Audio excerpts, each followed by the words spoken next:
Audiolib présente Ce n'est pas toi le problème, de Pierre Bordabéry, lu par Nicolas Germag. La dépression est-elle vraiment beaucoup plus présente qu'autrefois dans nos sociétés modernes? Ce qui aurait été parfait pour les chercheurs, c'est d'avoir à disposition les données de tous les pays sur les 10 000 dernières années. Sauf que ces chiffres n'existent pas. Il a donc fallu trouver une autre méthode. L'une des premières est de comparer les données que l'on a depuis 70 ans, car c'est à partir de cette période que l'on commence à avoir des chiffres comparables grâce aux outils actuels. Que montrent ces études? Que depuis les années 1970, dans des pays développés comme les États-Unis et la France, les dépressions sont en hausse constante.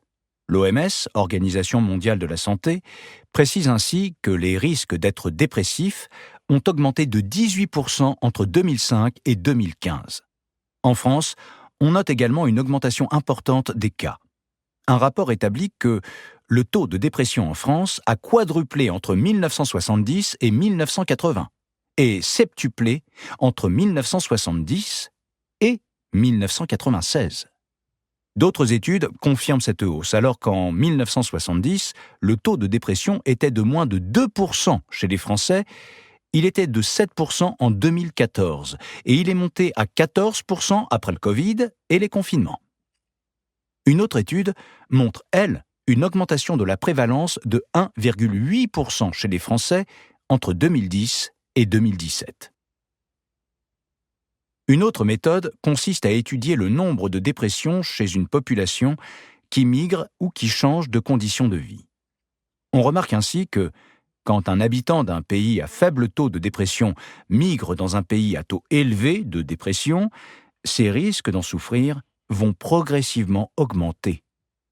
C'est le cas aux États-Unis des migrants mexicains qui, au fil du temps, subissent la prévalence de dépression du pays d'accueil.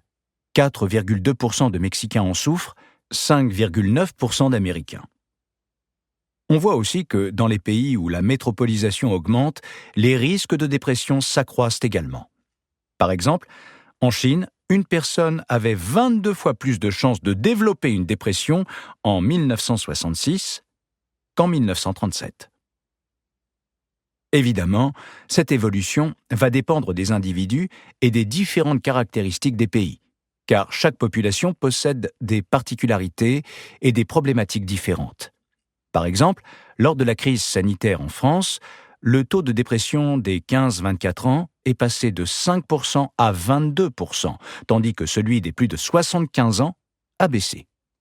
En Europe, dans les années 2000, ce taux a plutôt diminué chez les personnes âgées.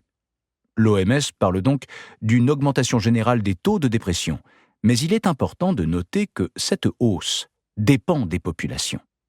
Elle touche notamment davantage les adolescents et les jeunes adultes, plus sensibles aux facteurs dont on va parler plus loin.